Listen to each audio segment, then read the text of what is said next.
Counselor Schaub? Here. Counselor Cornwell? Here. Counselor Morris? I'm here. Mayor Swenson? Here. All right, thank you, Heather. So the City Hall and the library will be closed November 26th and 27th for the Thanksgiving holiday, and transit services will be closed on the 26th, but open normal business hours on Friday, November 27th. We're going to go. I believe, Eric, the library was closed today, and they said it's closed through December 3rd because of the governor's order. Scott might want to correct that, but they were closed today when I tried to go.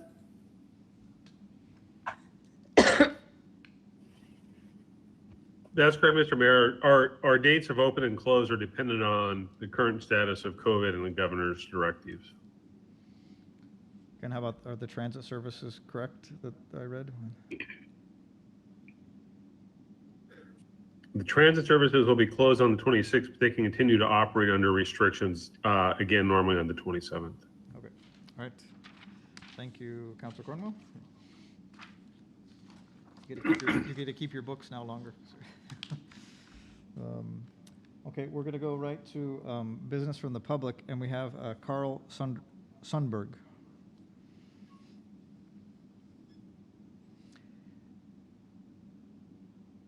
So I'm seeing Carl. I don't see his name, but there's a caller. So Carl, are you on the call?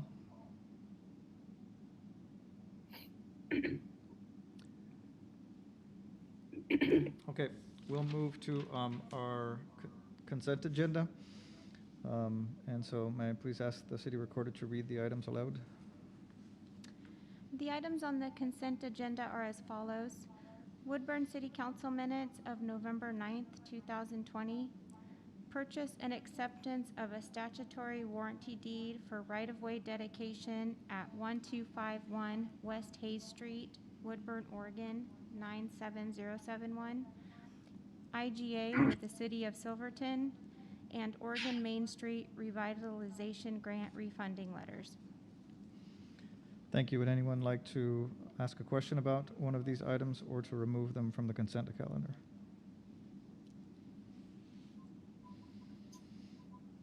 Seeing none. Mr. Mayor, I make a motion that we accept the consent agenda. I second it. All those in favor? Aye. Opposed? Motion carries. Okay, we'll move to general business with Council Bill 3137. Mr. Mayor, I'd like to introduce Council Bill number 3137.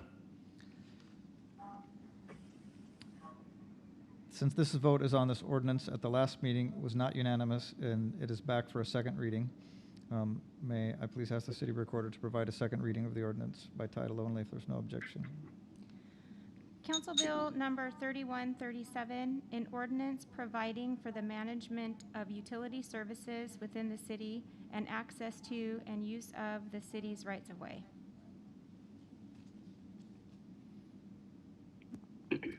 Okay, before we go to a roll call vote, we do have two members who have asked to speak to this. And the first is Ken Lyons.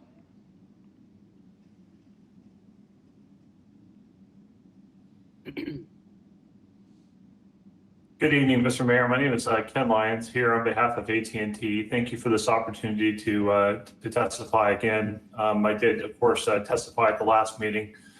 We did submit some comments earlier today, and hopefully those comments have made their way to you. And it just basically describing some of the various case law, as well as the new declaratory ruling that came out just a couple of weeks ago that seems to be on point on this as well. The concern, of course, is that the ordinance will and the resolution that follows it basically provides that we would be effectively double charged, both as the fiber provider's customer, as well as for providing wireless service, for which there's actually a specific order on that particular point as well. So we're just here to state our concerns once more And we've certainly submitted our written comments into the record. Certainly appreciate your consideration and here to answer any questions. But that's all I have for tonight. Thank you.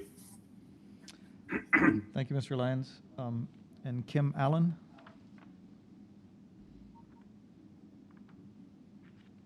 Yes. Good evening, Mayor and council members. My name is Kim Allen. I'm with the Wireless Policy Group, and I'm representing Verizon Wireless today. As of your last meeting on November 9th, I submitted a fairly detailed comment letter outlining some of the relevant law that would prohibit the city from imposing right-of-way use fees on entities that do not own facilities in the right-of-way.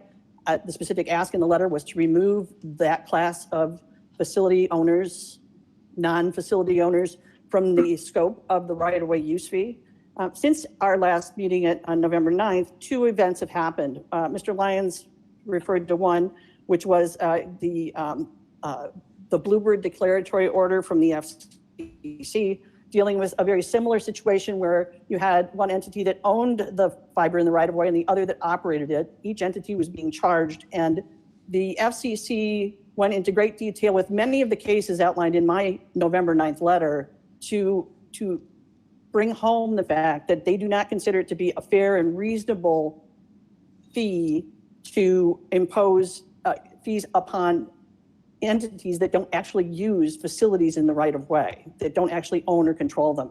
So we urge you to, I sent a letter to your city attorney on Friday outlining that, and also the second event, which was on November 10th, 2020, and a case was filed in federal court against the city of Corvallis by New Singular Wireless, essentially challenging a fee structure that is very, very similar to the fee structure that's being proposed in Woodburn, and involves a similar interpretation of a very sweeping scope of users or entities that can be charged a right-of-way use fee.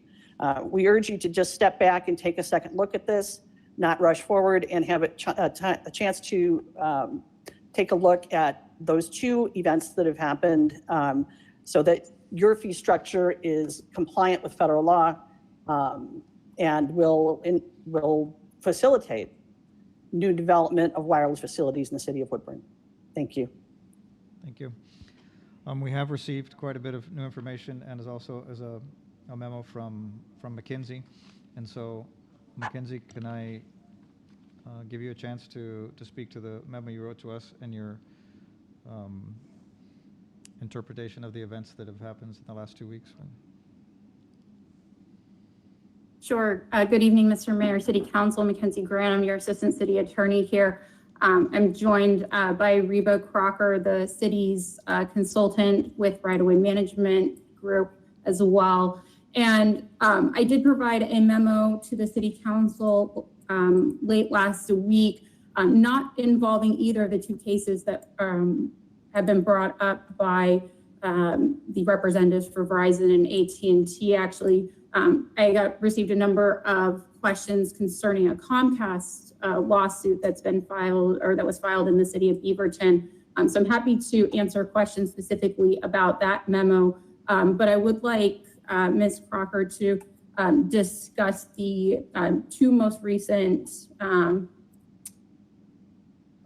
cases, one being the declaratory ruling involving what's called the Bluebird case, as well as the recent complaint that's been filed against the city of Corvallis, and why we think that the city's adoption of the utility service ordinance in front of you this evening doesn't run afoul of either of those specific cases. Thanks, Ms. Crocker. Hi, thanks for having me tonight. The Corvallis case, we could deal with that one first. Corvallis has a very different fee structure than what is proposed for Woodburn. Corvallis does a master licensing agreement, which requires some fees above the FCC safe harbor that's proposed for you, and that's the $500 application and then $270 per year per site for small cells. Corvallis's fees are a lot higher than that, and that is the dispute with Corvallis and New Singular Wireless AT&T, is those fees are higher and they're requiring more fees than the safe harbor. So that really wouldn't apply to Woodburn, because Woodburn, the proposed, is within the FCC safe harbor. The Bluebird case is very unique, and even in the FCC's declaratory ruling at footnote 64, they note that the ruling should be confined to the unique factual circumstances of that particular case and shouldn't be applied broader than that. That's the two companies, one owned the fiber and then one was providing services, merged together and became one company. So that's very different situation than what Woodburn has and what is proposed for Woodburn. And I'd be happy to answer any questions on those or the Beaverton case. Okay, well, I imagine we have a few questions from our counselors, so whoever speaks up first can go.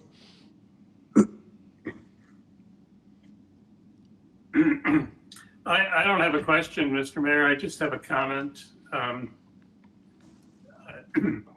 As part of my responsibility as a counselor, I'm made very uncomfortable about taking action as suggested here while these events are being adjudicated in court. I frankly would feel much more comfortable were we to take a pause, see how the adjudication actually works out among these cases, and then come back and revisit it at a later date.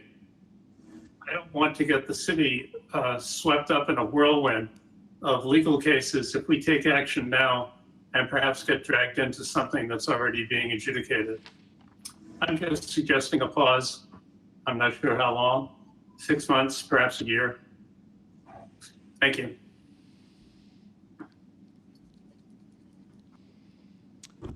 Other questions? Hey, for Mackenzie. Councilor Morris? Either Mackenzie or Reba could probably answer this. So currently, what we're proposed to vote on tonight is currently federally legal. I mean, people can file lawsuits all they want, but nothing's been adjudicated that would jack us up. Get us in a legal problem right this second by passing this ordinance. But the potential for somebody suing us it sounds like it's likely, but right this second, this is by layman's terms, I guess, a legitimate ordinance we could put into place and charge these fees, correct? Yes.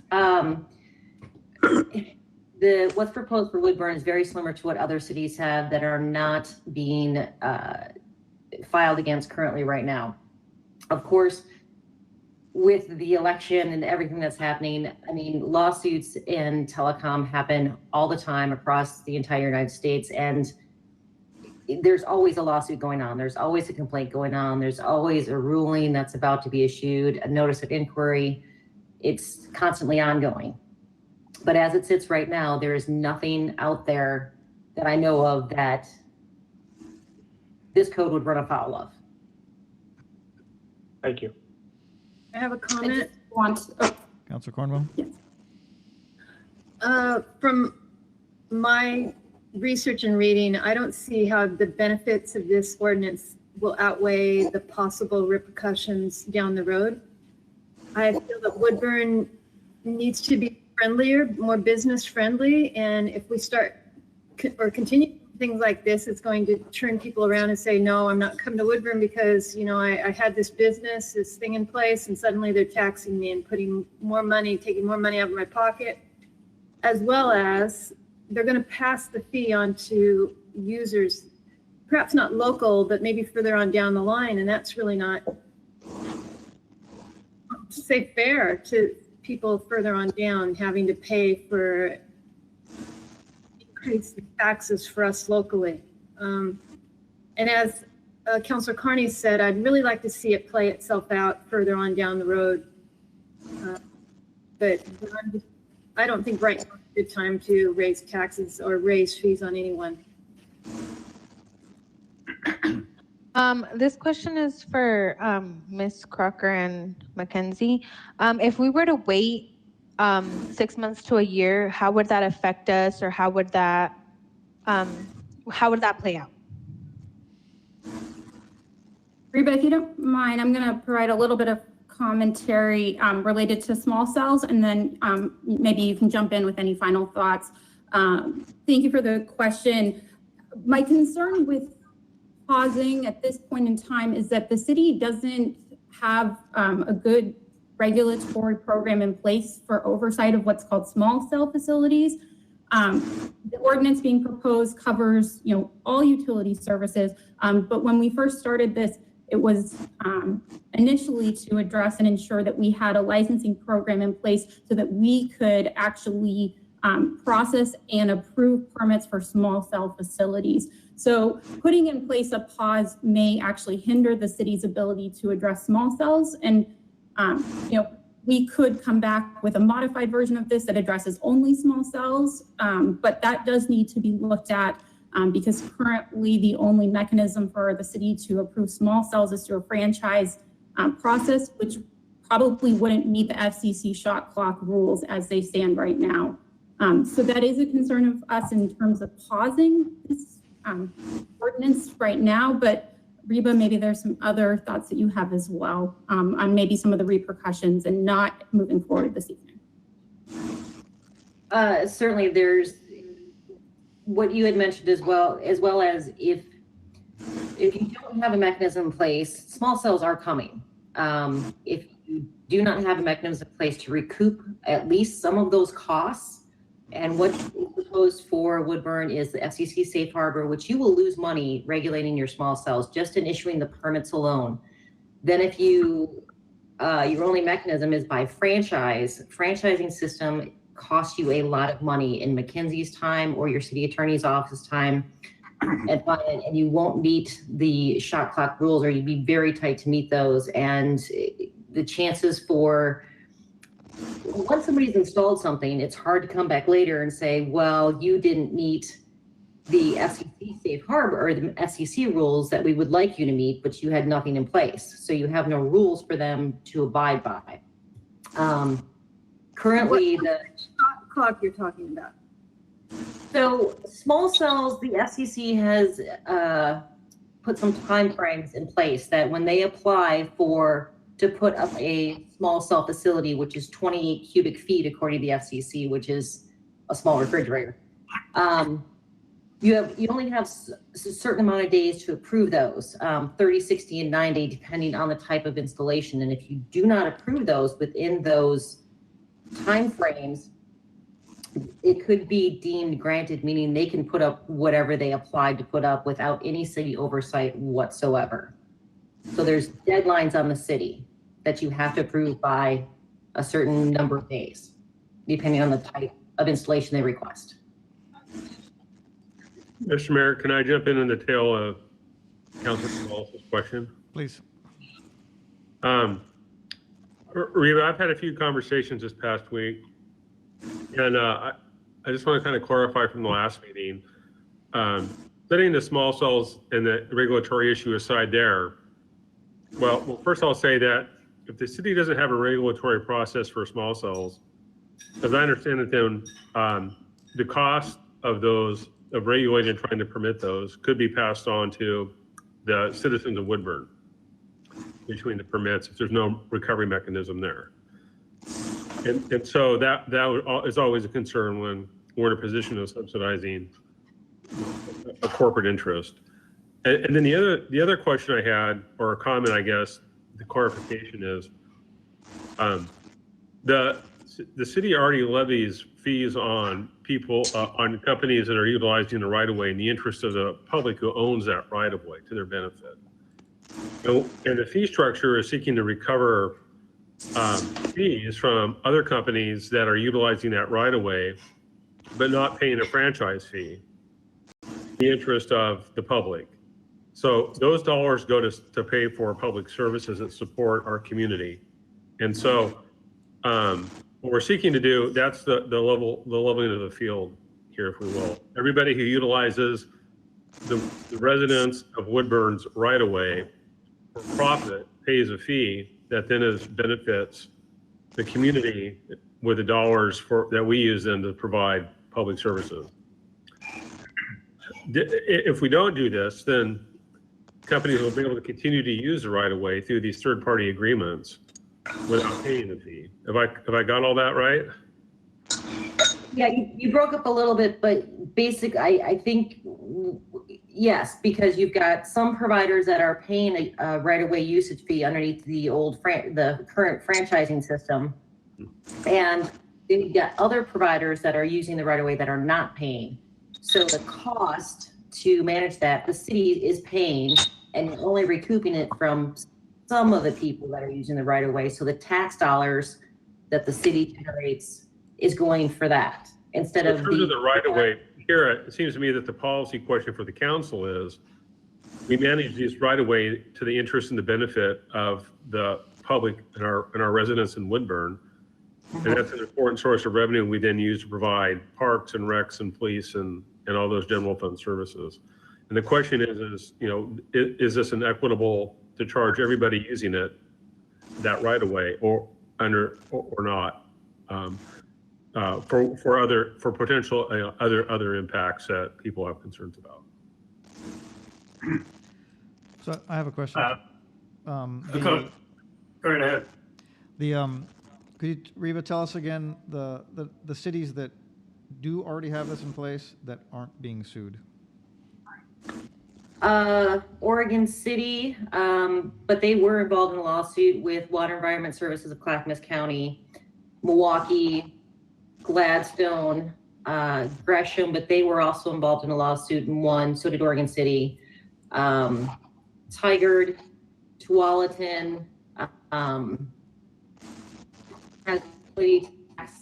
Sherwood. I apologize, I don't have a list in front of me. I could definitely dig that out again. I think Oregon City adopted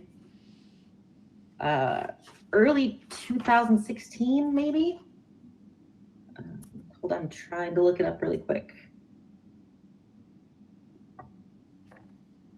Okay, so Oregon City adopted in 2013. There's been the lawsuit I know with Water Environment Services over water pipes, which is excluded from your code. Gresham adopted in 2012. Their lawsuit was over their privilege tax increased to 7% and then 10% on electric, water, and sewer, which is water and sewer again is removed from your code. Happy Valley enacted in 2016. Hillsborough enacted in 2016. Gladstone enacted in 2016. Milwaukee and Tualatin both enacted in 2017. Tigard enacted in 2019. Sherwood in 2018. Lake Oswego in 2019. Corvallis doesn't really use theirs. They do the franchising. May I make a comment? Please. Mayor Swenson? I'm striving to put this into perspective in my own mind. And nobody has mentioned the letter that we all received from Attorney Galloway on behalf of T-Mobile. And I think in the 2 pages of Attorney Galloway's letter, he pretty clearly outlined the issue. I was impressed with the way it was outlined. But if we were to pass this ordinance, I have another one that I think that we ought to really seriously consider. And I'm wondering, by way of analogy, what the proponents of this consider, what do they think about my idea? And my idea is that we have streets in the city of Woodburn, and the city of Woodburn owns those streets, the ones that are not owned by the state of Oregon. And those streets are analogous to a right-of-way. Now, for instance, if a UPS truck was to pull off the freeway and drive down 214 and turn onto Silvermeyer onto a Woodburn street, then they're basically in our Woodburn, the analogy of right-of-way. Now, if there are a number of packages on that UPS truck that were sent from Amazon, then I think it would be a lucrative method for Woodburn to then reach out to Amazon and say, you know, you were traveling on our city street today and you're in a UPS truck, so we're going to charge you this much money for being in our analogous right-of-way. Now, that's sort of the way that I see this argument. And frankly, that's part of what I believe the ridiculousness of it is. Thank you, Mr. Mayor. Other questions or comments for anyone on the screen?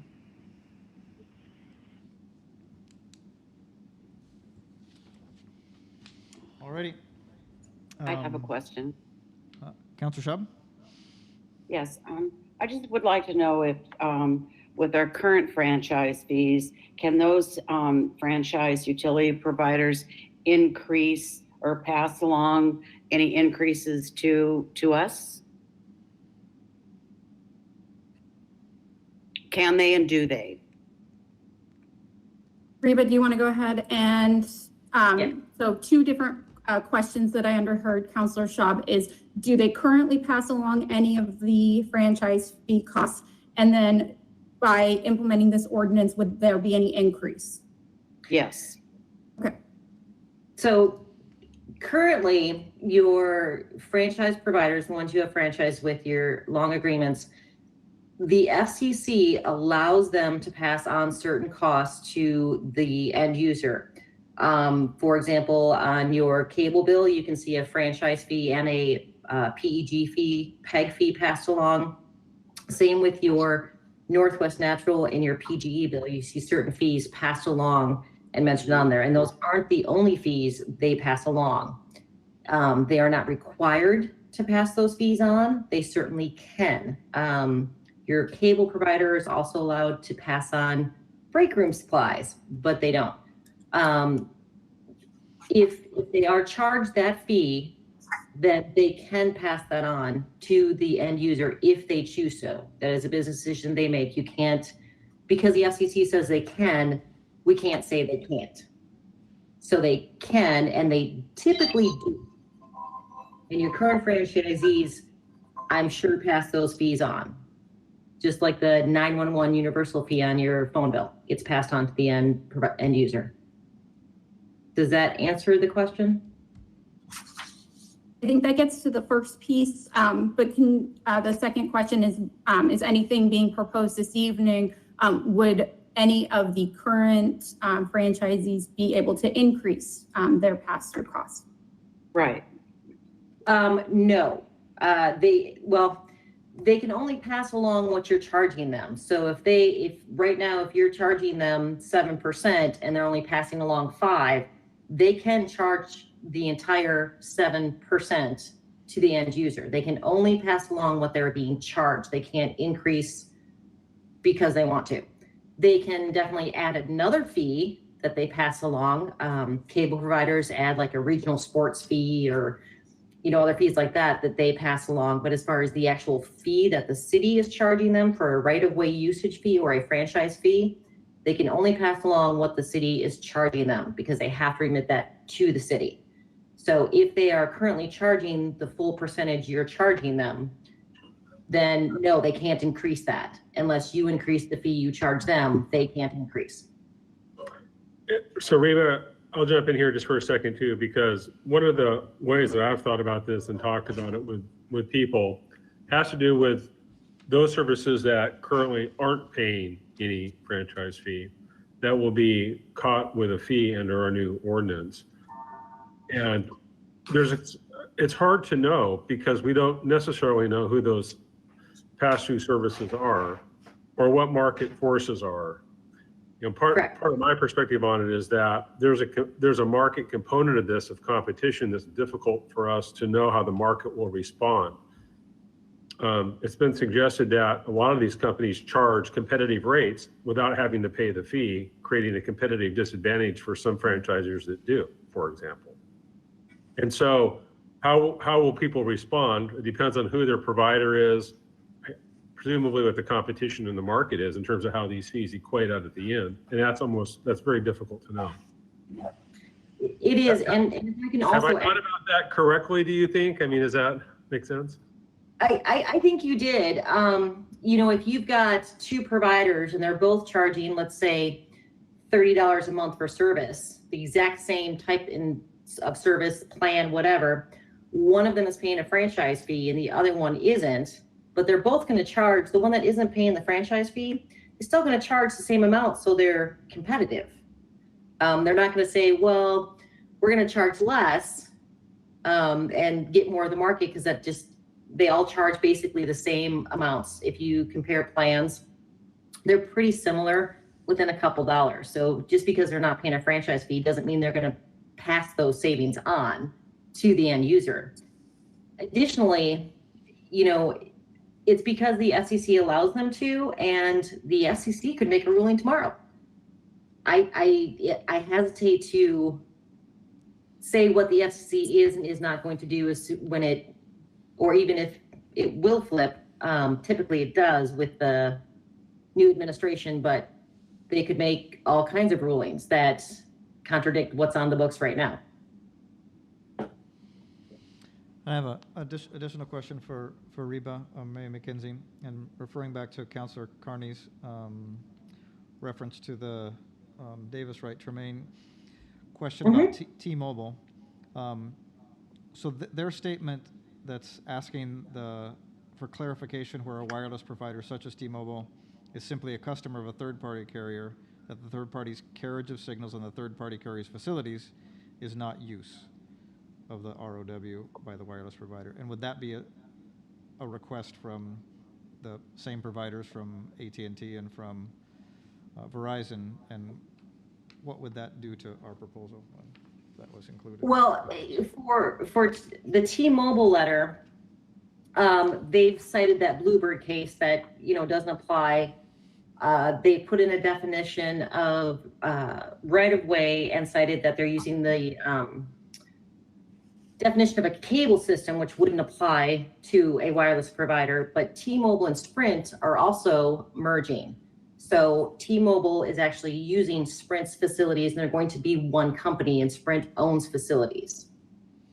So, but the root of your question is, if you've got somebody that's owns facilities in your right of way, but they're not providing any services, they're not compensating the city for use of that right of way. So for example, I'm going to open up a company, I'm going to put facilities in the right of way, but I'm not going to provide any services. So I don't owe the city any compensation for using that right of way. What I'm going to do is I'm going to lease that capacity to my sister, but because she doesn't own the facility, she's going to make a profit, but she doesn't owe you anything either because she doesn't own anything. So yes, the fee applies to both to make it even and equal for every provider. If they're using the right of way to earn revenue, they should be compensating the general public for using their right of way. Thanks for the clarification.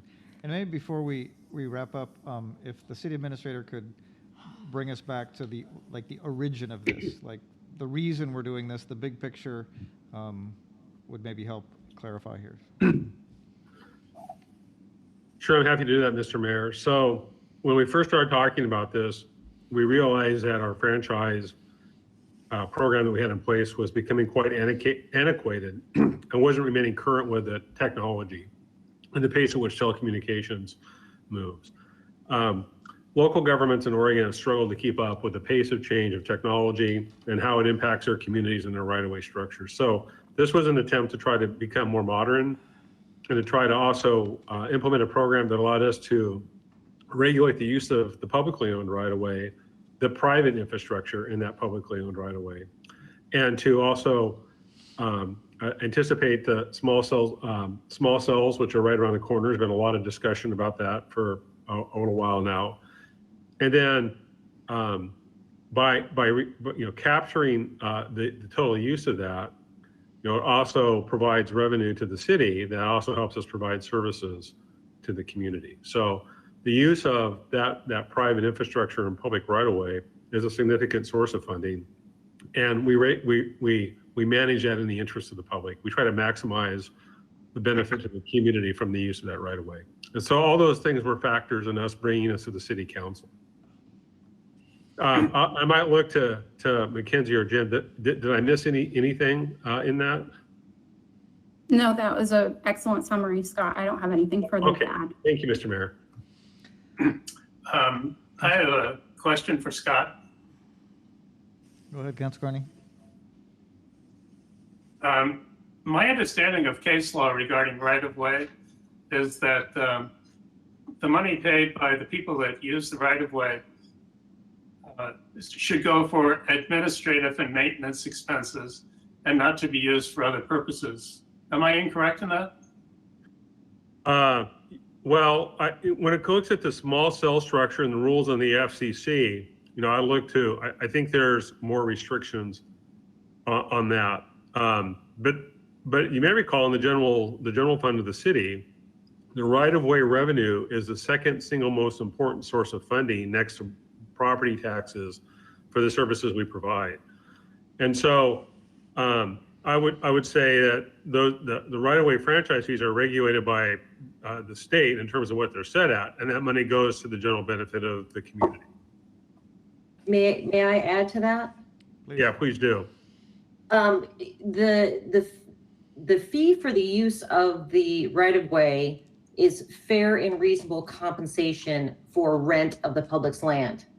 So it isn't necessarily limited to just your fees. And if you even look at just your fees alone, for example, on the small cell structure, the $500 per application and $270 per year, the FCC safe harbor, you will lose money on that. That is not even recovering your fees if you take into account everything you spend to manage those installations. And the 7% right-of-way usage fee has been upheld everywhere for eons. Cable has been franchised and got capped at 5%, but telecommunications generally is 5 to 9%. And we're starting to do in Oregon more cost studies because of the industry arguing that we can only recoup fees. And we're finding out that the fees are a lot higher than what we're recovering with the percentage of gross revenue. So it's fair and reasonable rent for use of the land. It's more market driven than cost of recovery. And Rebecca, I might also tack on, because Councilor Carney's question and the analogy between streets and the right-of-way was really an excellent question. And it's really made me think for a few minutes here about the analogy. And along these lines, one of the things that distinguishes this has to do with public streets are built by the public and owned by the public for public benefit. Mm-hmm. The infrastructure in the right-of-way is private infrastructure for the benefit of corporations and stockholders. And so it is a profitability for the use of the right-of-way that we are basically renting its use for, as opposed to the public owning that infrastructure for the benefit of the public. And so that's a primary distinction I would make between things like streets and sewer lines. But it was a very excellent question, and made me think pretty hard about it. Yeah, and the people that drive on the streets also pay taxes and fees to the state and the counties, which do trickle down to the cities. I believe, I'm not an expert on transportation, but I believe those fees also that you pay to register your car and title your car, some of the portion of that does get passed on to the city, unless I'm mistaken, which I could be. Councilor Ellsworth? And Reba, that money is restricted for the use of transportation improvements only. My apologies. Councilor Ellsworth? So let me see if I understand this.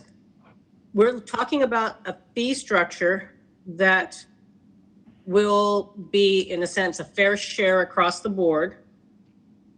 It will make the processing, because we've talked about the fee and the cost of processing, it will streamline the processing, so it will cost us less to actually administer the program.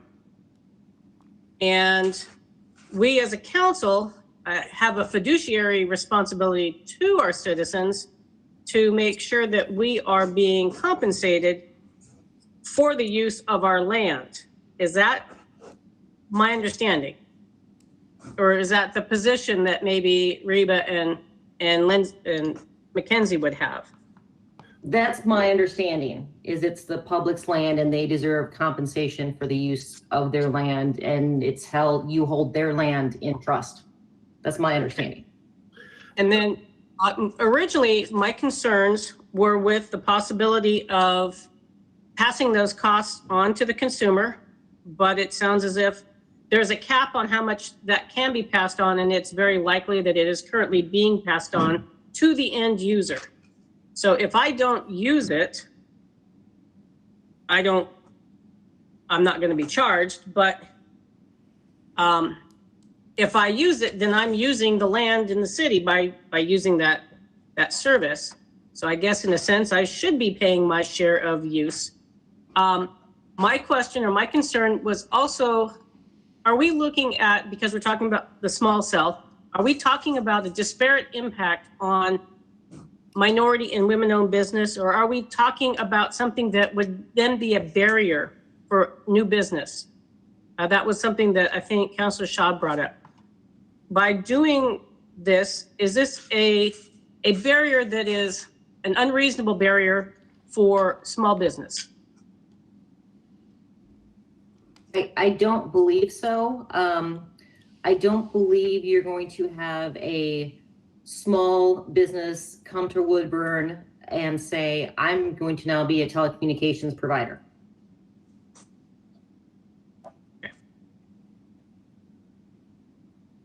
And the fees that we charge, I understand that it is one of our second largest sources of income to the city, and it's what allows us to provide additional services.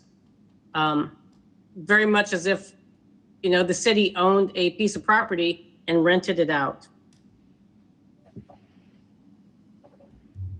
Correct. And there's also going to be additional costs to the city for managing, especially small cells that are coming. And the telecommunications companies are one of the biggest drivers between the deterioration of your roads. You know, if you put in a road and they come in and dig it up, and the next year they put in fiber and dig it up again. Oh, that is one of my pet peeves, I will tell you. Since I have been on council, digging up roads that we've put down to put in fiber or pipe or anything else, we end up as a city bearing the cost of repairing that road or maintaining that road after they've structurally impacted it. Yeah. Right, which costs the taxpayers, which then you can't provide other services, and yeah. And I know we've touched on it just briefly, and in our letter today, Mackenzie did a great job, but for the people that are watching, explain why PGE has a separate treatment, please. Certainly. PGE currently has a franchise with the city, and I think that expires in 2023. Correct. PGE is very, very unique. They are an electric utility. They are, they really don't have competition out there. Nobody else is going to come into the city of Woodburn. Well, don't know anybody that does. Is going to come in and put up brand new power poles, new distribution lines, and do what PGE does. PGE also has a duty to serve everybody. Telecommunications aren't really considered a utility yet, where electricity is. They have to provide service. There are special rules for them as a electric utility that don't apply to telecom. So in 2023, when the franchise with PGE expires, we do have to make special considerations for them. For example, if you want to have an underground district where all the utilities go underground, you can do that, except with PGE and voltages over 35,000, I think, because those have to stay up above just for safety reasons. All of these small cells and utilities like to attach to PGE poles. So PGE is the owner of the pole in your right of way. So you have say, but PGE also has to have say, because we can't have people just willy-nilly climbing their poles and touching electricity lines. It's dangerous. We can't do that. So that's why PGE and also Northwest Natural, there's not another gas supplier. we have to make considerations for them because they are under the duty under federal, state, and local law to do things that the other providers aren't. There's also, PGE's systems talk to each other. They have a private telecommunication system. We're not going to charge them per a linear footage for all of their wires so they can talk to each other. They have to talk to each other for the good of the public to provide electricity. Thank you. All right. Thank you for those questions. Any other questions or comments? Okay, then we will take a roll call vote. So may I please have the city recorder do the reading? Counselor Ellsworth, Aye. Counselor Morris, Aye. Counselor Cornwell, Yes. Counselor Cabrales, Yes. Counselor Carney, No. Counselor Schaub, Yes. All right. Motion carries. Just want to thank everyone for the questions and the insights that. Why did it have to be unanimous last time? Because it was a That it fir- needed, it was a first reading last time, and if it doesn't pass Okay. on the first reading unanimously, then we need to do the second reading. Okay, our next. To say, I appreciate all of the extra information that we received, and the thoughtfulness of Mackenzie and Reba and Scott in explaining it.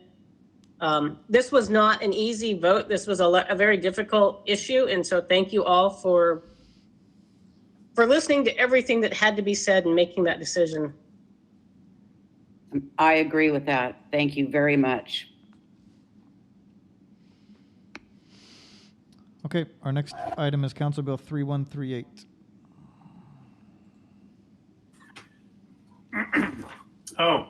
Mr. Mayor, I'd like to introduce Council Bill number 3138.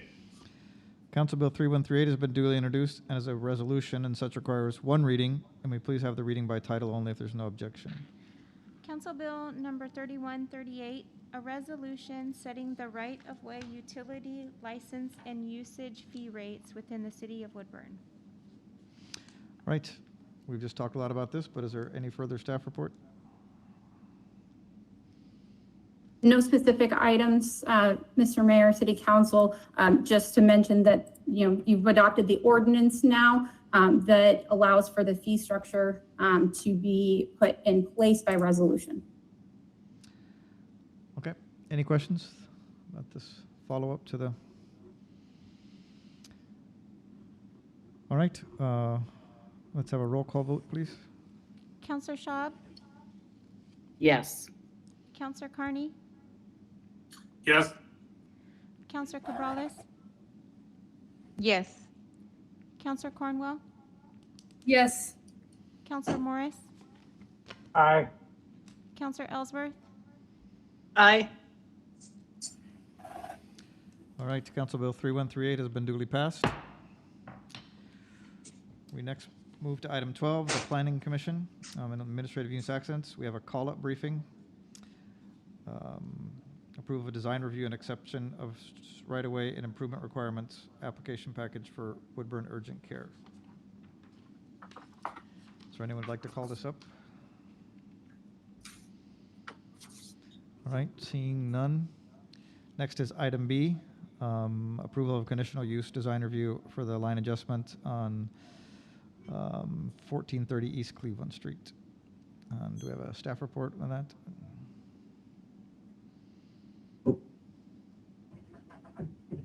Good evening, Mr. Mayor. I'm Chris Kerr, Community Development Director. Sure, I can give you a little more information on it. It was this was heard at the same meeting as the urgent care at the November 12th Planning Commission meeting.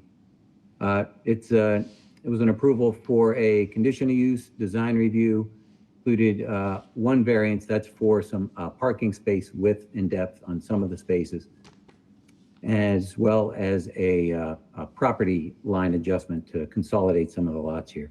The property is located at 1430 East Cleveland, and it was an approval for 42 dwelling units, a 3-story walk-up over 1.86 acres.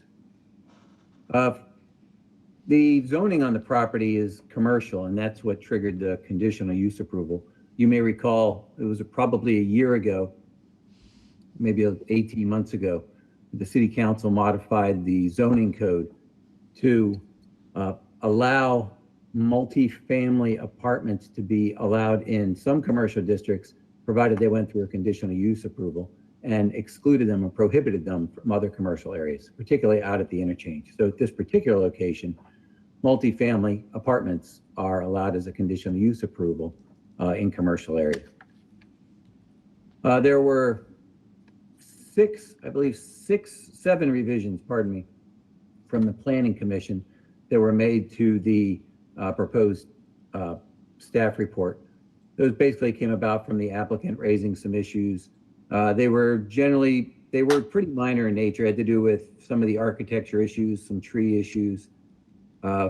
They took away a condition of approval for electric vehicle spaces. And based on some testimony, they also added a requirement for a 6-foot wood fence adjacent to one of the properties adjacent to the subject site in the northeast corner.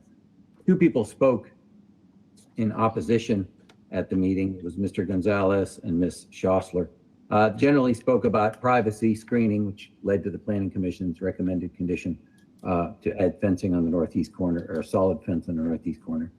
Some comments about concerns about the difficulty of using virtual meetings. That had to do with everything from being able to hear things clearly, audio issues, and both people had concerns about potential traffic issues, and just in general, the number of new apartments that are happening across town. Planning Commission approved it unanimously, and can answer any other general questions you had. And I know, I think some of you may have received some emails, and we've seen some questions regarding what it would take to appeal the decision from one of the 2 people that spoke at the Planning Commission. And I just wanted to kind of, as we go forward on this call-up item, which is what it is tonight, it's just a call-up for you to consider whether or not you want to call it up and rehear the item at the City Council. As you consider taking testimony or hearing from anyone this evening, this is not you've probably heard me say this before. This is not a noticed public hearing, right? We've had our noticed public hearing. There's an appeal process. That appeal process extends out to around, I think it extends to November 30th would be the opportunity for anyone with standing to appeal. And I just kind of caution you that I do this very gently and respectfully, that everyone needs to have an opportunity to rebut anything that's raised here this evening. This is not a hearing. You're not taking testimony. You're not to be taking and having ex parte contacts and correspondence on the item tonight. Everyone, including the applicant, would need to have an opportunity to rebut anything that was heard here today, if it had any kind of influence or impact on whether or not this item was called up for an appeal hearing. Just something I just wanted to kind of make sure that everyone understood. I've raised this before. We've occasionally had these call-up briefings, and we get into a lot of detail, and there's some back and forth about them. I just want to reiterate again, this is not a public hearing. You're not supposed to be holding it. You're not supposed to be taking testimony on the item. That's not what this is. We had that hearing on November 12th. Okay, well, having said that, we have 2 people who would like to speak to this. Well, hold on. I thought the decision had already been made on this, and it was just an issue of whether or not a councilor wished to call it up. I don't understand why we're having testimony. Bob, can you advise us? Yes, I can advise you in terms of what we've done in the past, which seems to be a reasonable way that the council has interpreted the WDO. I would agree with the planning director in terms of what he's saying about it not being the time or the place for a public hearing. And it's sort of fraught with problems if you have a quasi judicial procedure and you hear testimony, because really the question for the council is, do you understand it well enough to know whether to call it up or not? And the other thing is that there was a hearing at Planning Commission, and the participants in the hearing all have the right to appeal.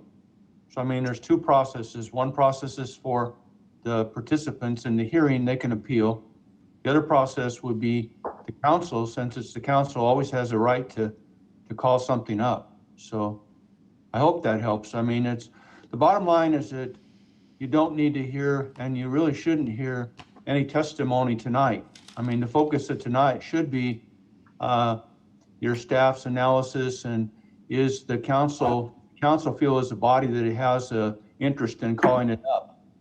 Of course, a party can individually appeal anytime they want. That's a different process. Okay, then if I'm understanding that, the next question, is there any counselor who would like to call up this?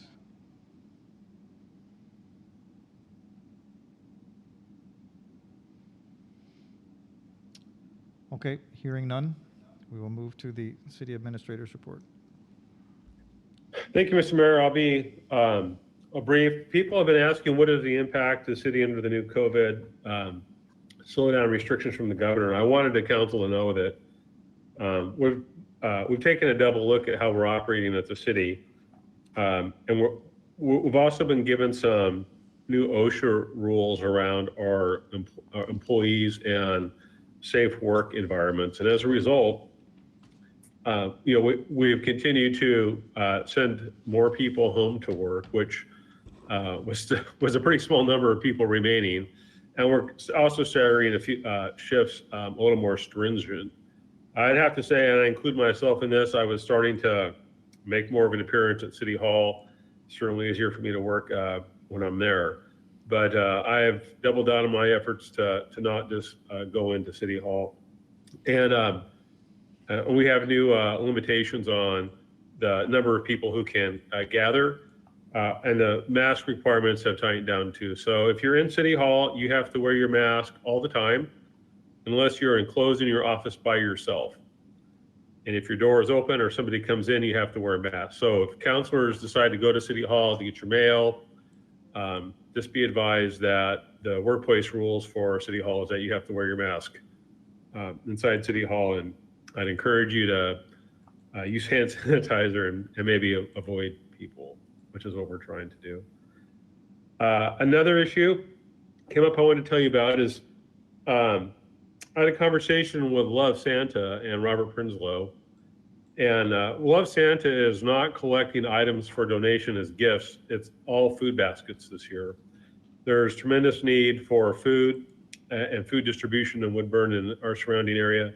And so they've got 450 families that they've signed up for food baskets this year.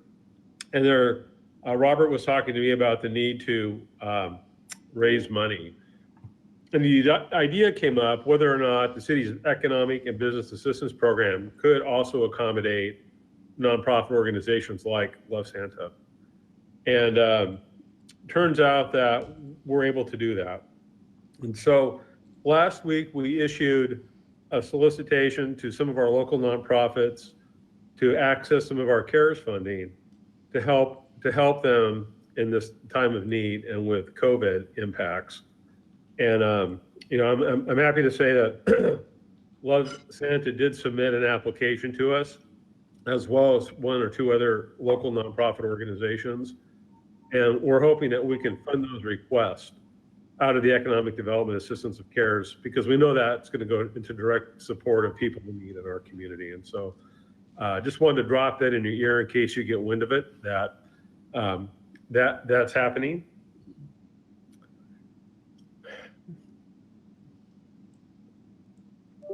Oh, I was going to mention to you also, we continue to work with Love Inc. They're on track to move into the Family Resource Center in December.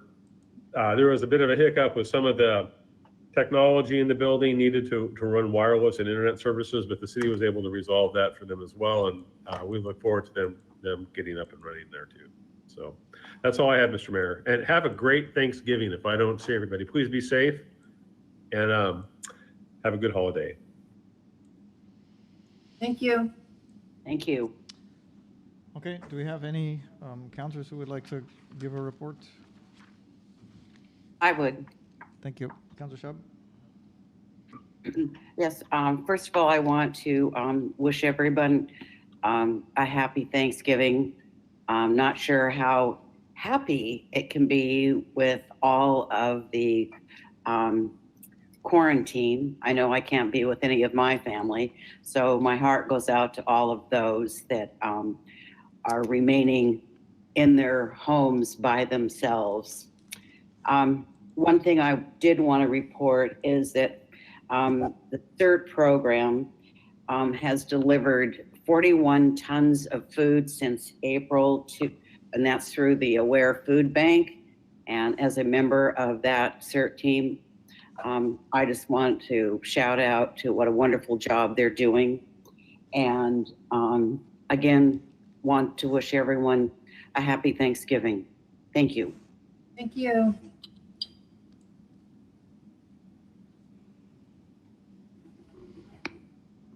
Others? To say something. So PECUN is actually doing a stipend program for small businesses, small Latinx businesses here in Oregon. So if you know anyone who needs it, please have them either contact me or contact Omar Alvarado, and his number is 971-444-9051, and he'll be able to give them any information that they may need. Counselor, can I have Tommy contact you or PECUN, and we can get that in our e-blast, in our Spanish e-blast too? Yeah, of course. And I can actually, if anything, I can forward y'all the email that he sent us. And I hope everyone has a good Thanksgiving as well. All right. Next. Councilor I Ellsworth? see Councilor Morris raising his hand. I can't tell if I'm in the queue or not. Hey, I just want to wish everybody a happy Thanksgiving. And like Scott said, I will not be seeing any of you for Thanksgiving, so don't come to my house. Have a happy Thanksgiving, everybody. As best we can, as Sharon said, so hang in there. All right, Councilor Ellsworth, Councilor Cornwell? Wish everybody a healthy Thanksgiving, because I don't know about the happy, but everybody have a healthy Thanksgiving. Mine's going to be happy. I get to see a few members of my family, and we're going to be playing cards with masks on, I'm sure. But it'll be nice. Good for you. Yeah. I need it. Councilor Ellsworth? We all do. Anything to add, Councilor Ellsworth? No, that's about it. Councilor Carney? Enjoy yourself. Enjoy Thursday. Thank you. You Thank too. you. Okay, and I'm not sure if anyone joined today. The governor's office invited city councilors and mayors to a preview of the COVID metrics, and that email came at 8:20, and the invitation was for 10 o'clock. So I'm not sure if city staff sat on that, but they also emailed us a draft of the metrics that were that they're proposing a whole different look at this. So that'll be, it's just a draft, and it's only in draft form, but take a look at that as we go on.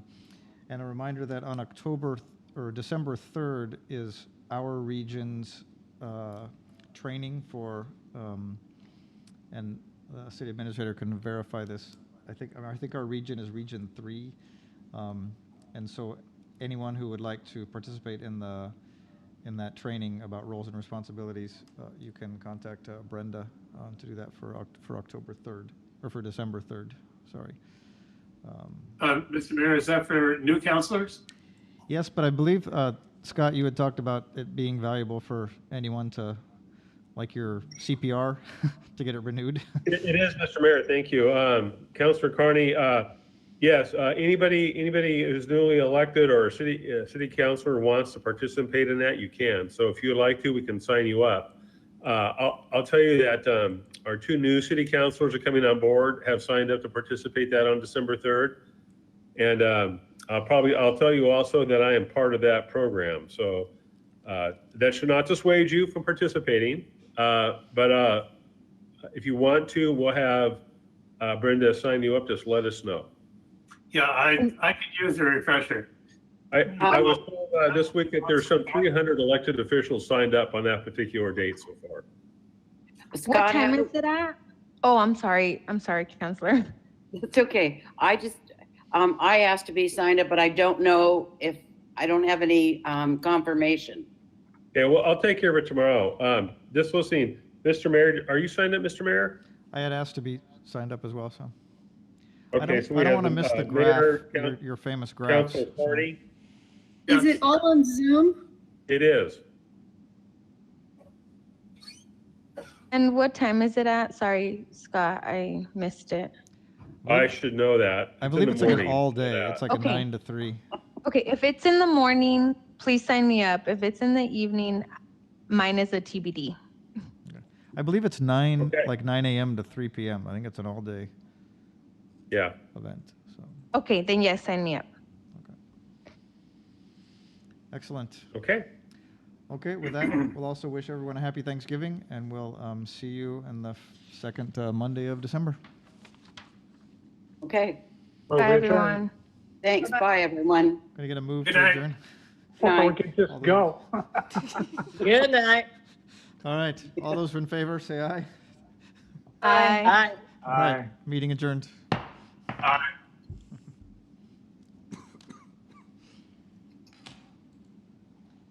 This conference is no longer being recorded.